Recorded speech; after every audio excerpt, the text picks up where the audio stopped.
Well.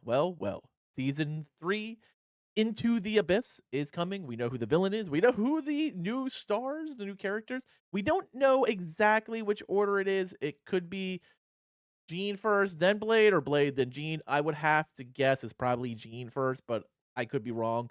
We'll probably know either later today or tomorrow now that they've started their media blitz. Typically with Marvel Rivals as a Marvel Rival partner, you see it coming in waves. Once the first one drops, there's usually a couple on the first day, a few on the next day until they lead up to early access of some kind.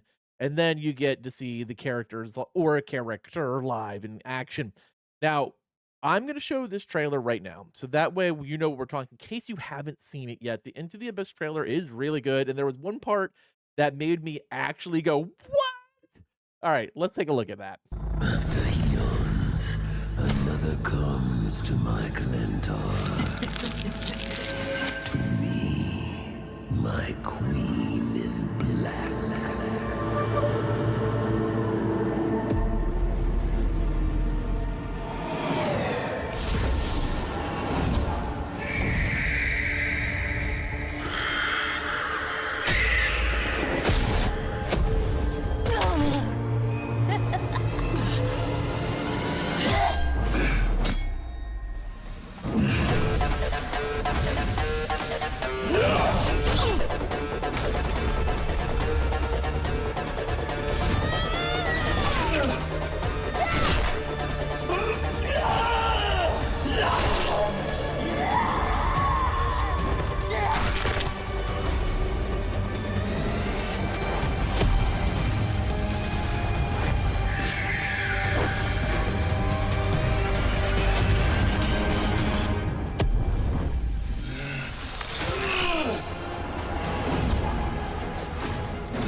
Null is coming, and time will spiral into darkness.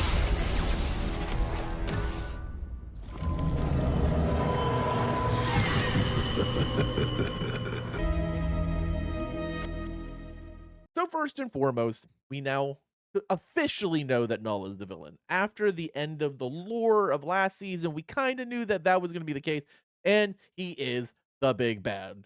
As he sways Hela to his side, making her his queen, powering her up, getting ready to take over the world and the universe. And then it looks like the Phoenix Force is going to be their opponent. And as we see that, Jean shows up. And because Jean showed up first, I assume to have a Phoenix Force battle against Null, you need Phoenix first.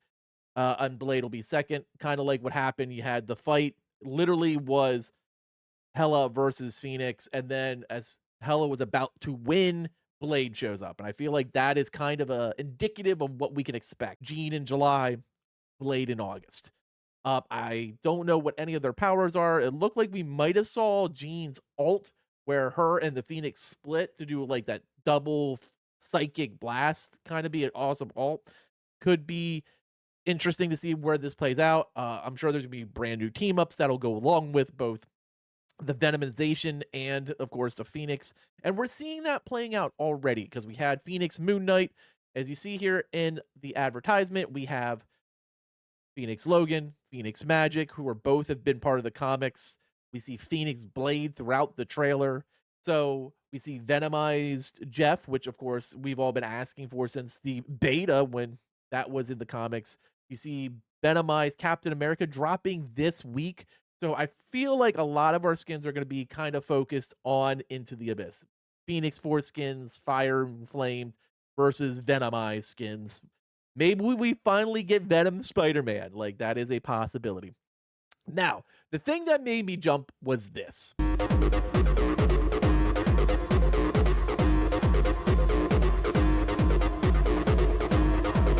So, and arguably, in my opinion, the best Easter egg they've done so far literally transported me back to 1998.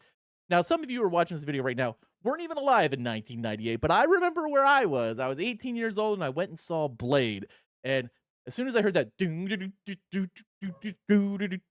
I could picture the rave. I could picture Blade. I could picture the scene where he throws. Like, it was amazing. Like, I was so excited. Like, it actually got me hyped up for the season just by that sound playing in the background of the fight between Phoenix, Blade, and Hela. And now I think we're gonna see a lot of cool stuff this season. Of course, we'll have new team ups, we'll have new skins, a new battle pass, and all that stuff will be revealed over the next few days. Like, we won't have to wait until next Friday, the 11th, when the season drops to actually have an idea of what's going on. All that stuff's gonna be revealed. And remember, this is the first season that is going to be shortened. So we're gonna have the release of season 3.1 on the 11th of July, and then probably around the 8th of August, 4 weeks later, we'll have season 3.5.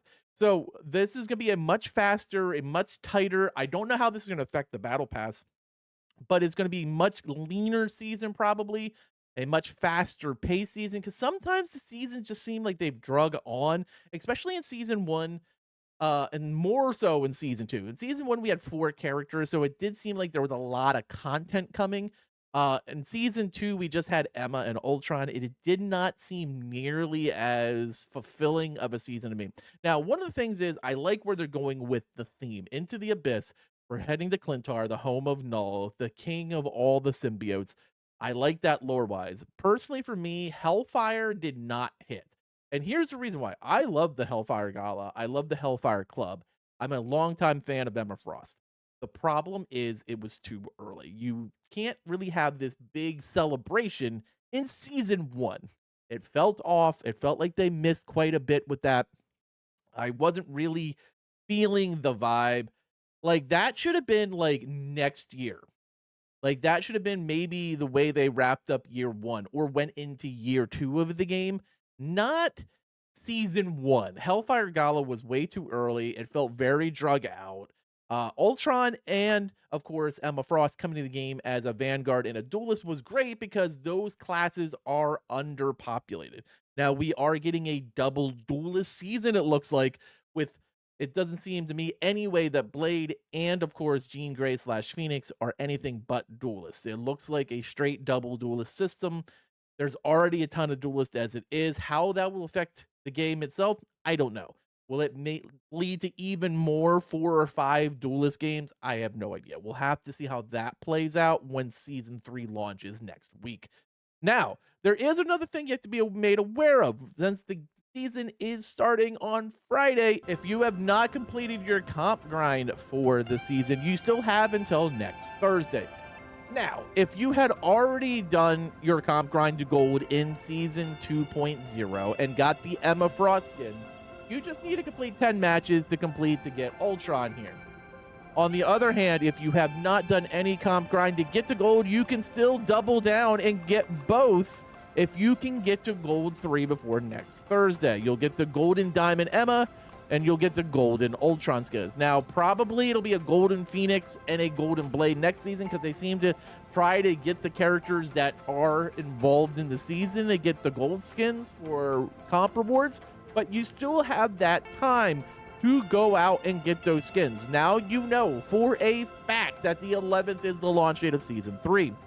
It does give you still a little bit of time to go and get those. I am really excited for this. Now, of course, as I said before, we will probably have a pretty strong media blitz over the next 2 to 3 days. We'll get to see probably some sort of dev talk where they'll come out and give us a lot more insight. Who's getting buffed, who's getting nerfed. We'll probably find out what they're doing with comp, how many levels we're going to get knocked down. As I said before, we do have about a week and a half left, if we're being honest, to get the gold skins for this season and then get ready to turn around and see what the climb will look like for next season. We're going to hear probably about the team ups. We'll hear about who's in the battle pass, and we'll get to find out who's coming first. Now, I think this lore is going to be very good. Symbiote lore is very good. It is kind of sad we're not going to get like Anti-Venom or even Agent Venom or Cletus Cassidy in this season because like all that played into the Venom wars. So that's a little sad, but I do expect a lot of cool stuff with this Phoenix versus symbiote battle that's going on in the grand scheme thing. I think lore wise, this season's gonna be very good. I think skin wise, it'll be fine. Like the skins have not been a problem with Marvel Rivals. I have absolutely no idea what we'll see when it comes to events because we're still completing year 1. I'm sure we'll have some sort of like they've done every other where you can earn some free skins. Um, I don't know if there'll be a big in-game event. There really wasn't anything other than like Ultron chest this season, so how that'll play out, we'll probably know more over the next few days. What do you wanna see from this season? Like, for me, I feel like we're in a really good spot going into season 3 with this kickoff trailer. Like, this for me was definitely hype laden, and I feel like it wasn't kind of like, "Oh, this seems, mm." Like, I feel like this is more on par with what we had when we were going into the vampire season with the Fantastic Four, where you're like, "Oh, the Four is coming. We have Dracula's the villain, the vampire theme." Although Blade would have made a lot of sense in that season, it's still a little weird, but, I digress, I guess, when it comes to where we're putting characters in with what themes. But I am excited for this. Let me know, though, in the comments below, are you as excited for this as I am? I wanna hear your thoughts. As always, thanks for watching, and later, mates.